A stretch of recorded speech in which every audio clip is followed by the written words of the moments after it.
Hoy, en Dulce Cultura, nos sumergiremos en la historia de un postre refrescante y delicioso para este calor, las nieves de garrafa en México, mientras me compro unas en la nevería artesanal El Mexiquense. Descubramos cómo esta tradición se ha convertido en parte integral de nuestra cultura. Hoy en día podemos conseguir las nieves casi en cualquier lugar y a cualquier hora a un precio accesible. El problema era hace miles de años cuando no todos tenían acceso a ellas. Antes la nieve era considerada como el postre de reyes porque producirla era muy difícil y costoso. Por ejemplo, las cortes chinas, al igual que las cortes árabes o incluso Alejandro Magno, mandaban por nieve a sus esclavos que la recuperaban de las montañas para después endulzarla con zumos y fruta. Pero la historia de este video toma lugar del otro lado del mundo con los mexicas, ya que Moctezuma II también hacía llegar a su mesa la nieve del volcán Popocatépetl.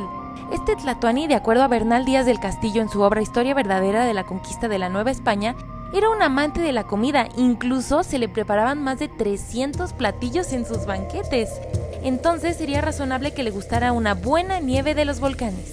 Esta historia toma lugar en los extintos glaciares del Iztaccíhuatl y el Popocatépetl, con un viaje de duración de 2 días. La nieve se trasladaba por corredores que se llamaban tamemes y la llevaban en sacos de pieles y recubrían con fibras de ixtle, y de esa forma lograr que durara por más tiempo. Una vez que los pobladores llegaban a sus comunidades, picaban el hielo y endulzaban con miel de tuna o de maguey, así como con diversas frutas, además de cacao y capullín. La colocaban en vasijas de barro con palas y comerciaban en los mercados. También solo se preparaban para las ceremonias religiosas o era solo para consumo de gobernantes. Se dice que se le entregaba a Moctezuma en una copa de oro con flores. ¡Nada modesto!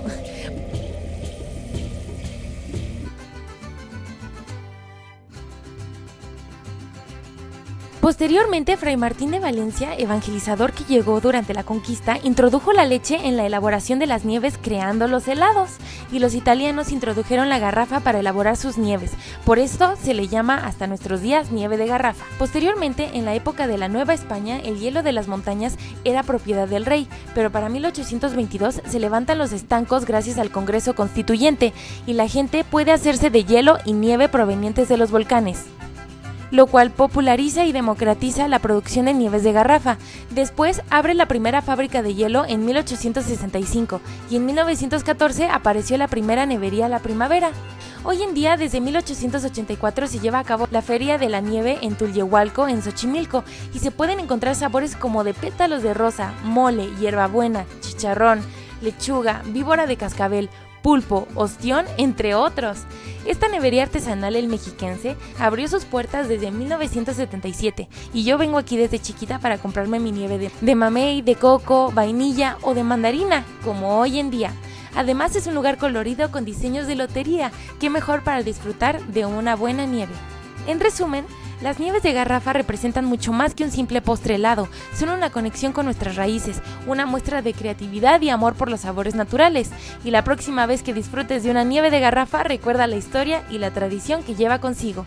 Espero que hayan disfrutado de este video. No olviden suscribirse, darle like y compartirlo con sus seres queridos. Nos vemos en el próximo capítulo de Dulce Cultura.